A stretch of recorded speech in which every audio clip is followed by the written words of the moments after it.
Magandang hapon po. Pagpasensyahan niyo na yung boses ko.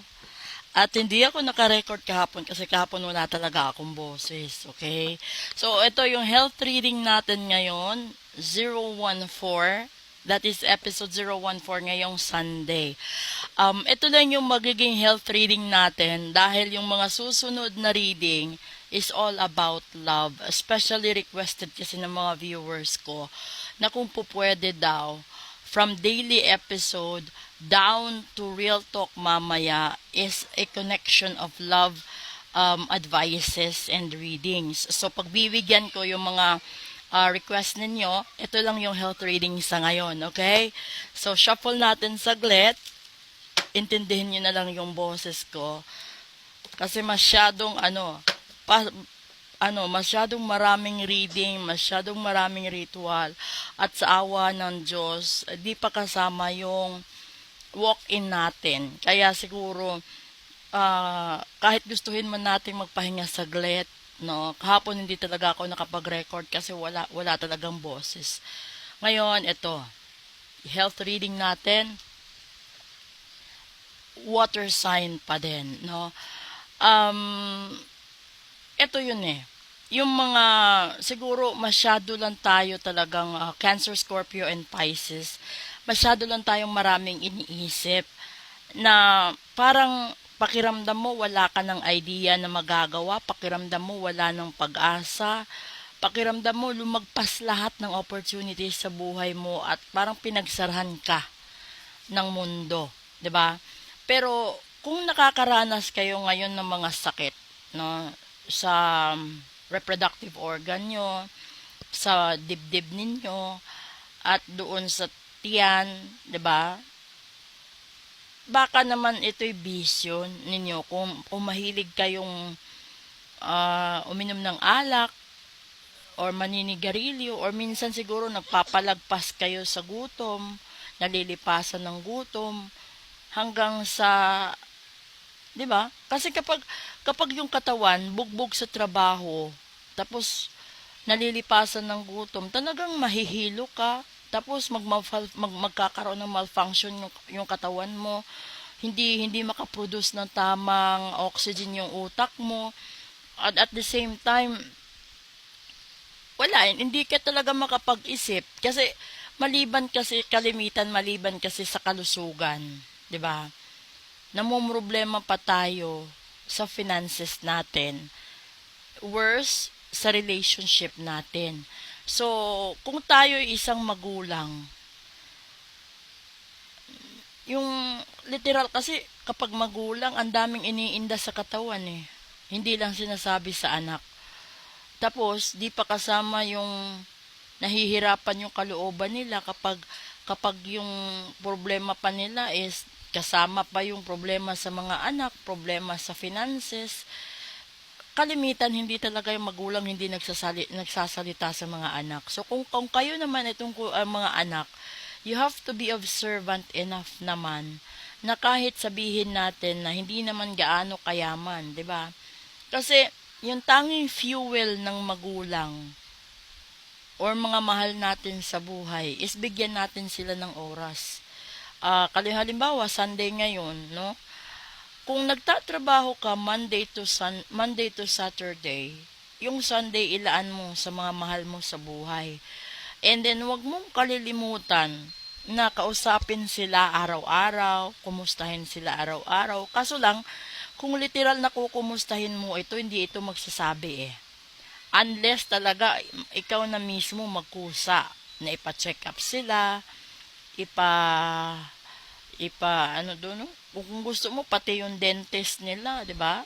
Ikaw na magkusa para malaman mo kung may iniinda sila bago pa mahuli ang lahat, 'di ba? Kasi yung iba din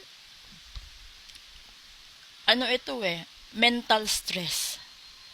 So napakatindi nito. Dito yung depression, anxiety, ano pa ba? Basta yung mga mental na tama ito eh. Kung naaalala nyo, 2 days ago or 3 days ago, 'di ba, namatay si yung singer sa One Direction, si Liam Payne. Oh.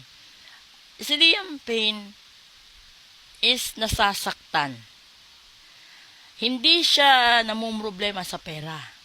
Nasasaktan siya dahil sa mga desisyon niya sa buhay. Ginusto man niya yun o hindi, pero nasasaktan siya. Yun yung nagtulak sa kanya na ilublob yung sarili niya sa bawal na gamot at sa alak hanggang sa hindi na niya kayang kontrolin ang emosyon niya. At bumagsak. Eto, nag-fluctuate yung utak niya. Wala. 'Di ba? Naghuhurumintado. Nahulog, namatay. Ganun. Kasi alam nyo, yung example lang yan yung kay Liam kasi, marami siyang kaibigan. Pero hindi siya pinagbigyan, 'di ba? Nabanggit doon sa isang video, isa lang yung hiling niya, makipag-collaborate uli sa 4. That was an interview a week ago bago siya namatay. Na wala, hindi siya nag-hesitate. Yun. So, ibig sabihin, may mga tao na nagkakaroon ng sakit. Hindi dahil sa kakulangan ng pera, kundi minsan sa kakulangan ng oras ng mga mahal natin sa buhay. Kaya, kung kayo, sa tingin niyo okay naman din yung pamumuhay ng magulang ninyo kasi mas marami silang pera kaysa sa inyo, huwag niyo isipin na okay lang sila. Dahil kahit marami silang pera, kahit siguro tour sila ng tour, iba pa din yung kasama nila, mahal nila sa buhay. Kaya 'di ba yung iba nagsusuicide din. Totoo 'yun. Hindi lang si Liam Payne, maraming issue na nagsusuicide dahil hindi sila, walang oras yung mahal nila sa kanila. Yung simpleng, halimbawa, simpleng pagkikita lang, di pa mapagbigyan. 'Di ba? Simpleng kantahan, videokihan, 'di ba? Hindi pa mapagbigyan. Tapos ngayon namatay na. 'Di ba? Namatay na siya. Ang daming tao na naiintindihan siya, pero yung mga taong 'yon, dating bashers niya, dating mga kumakalaban sa issue sa kanya, sasabihin sa kanya KSP siya, hindi. Namimiss lang talaga niya yung mga mahal niya sa buhay. Hindi niyo lang hindi niyo lang siya naiintindihan na gustuhin man niya na makasama ang 4, 'di ba? Para maibsan yung sama ng loob, maibsan yung problema niya sa ex-girlfriend niya na fashion model, maibsan yung lahat ng problema niya sa emosyon. Wala bumagsak yung kalusugan, hindi na nag-work yung utak niya, hindi na kinayanan ng emosyon niya, di na kinaya. Wala, bumitaw. Kaya ngayon kayo, this is the 4 of Cups. It is making a decision. Magdesisyon kayo bago pa mawala yung mga mahal niyo sa buhay. Kasi kahit ipagpatayo niyo pa ng ginto na monumento yan, hindi naman niya hiniling na pagtayuan siya ng ginto na monumento. Yung hiniling lang niya sana nung buhay siya is makasama ang mga mahal niya, mga kaibigan niya. O ngayon, hindi naman sinabi na ilibre niyo siya, 'di ba? Kung ikaw naman, isa kang karelasyon, hiniling ng mahal mo na tumabi ka sa kanya dahil suportahan mo siya, may concert siya, may basketball siya, may laro, may fashion siya. Tapos di mo mapagbigyan, iniwan mo sa ere. Di wala ka rin kwenta, di ba?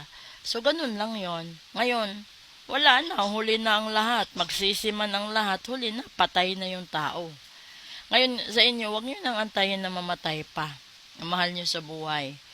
Bigyan niyo ng oras. Kasi, kailangan natin ng pera dahil kailangan natin ng pagkain, pambili ng lahat-lahat at pambayad ng bills. Pero mas kailangan tayo ng mahal natin. Oras ang kailangan nila, hindi pera. Okay? Sana maging moral lesson ito, and then rest in peace na rin, Liam Payne. At sana marami din, makaunawa, mabigat kalabanin ang depresyon. It's a mental and health issue na talagang ikakagupo ng tao kapag walang sumusuporta sa kanya na mga mahal niya sa buhay. Hindi mabibili ng pera ang pakikidamay sa taong mahal mo kung kailangan kanya habang buhay sa tabi niya.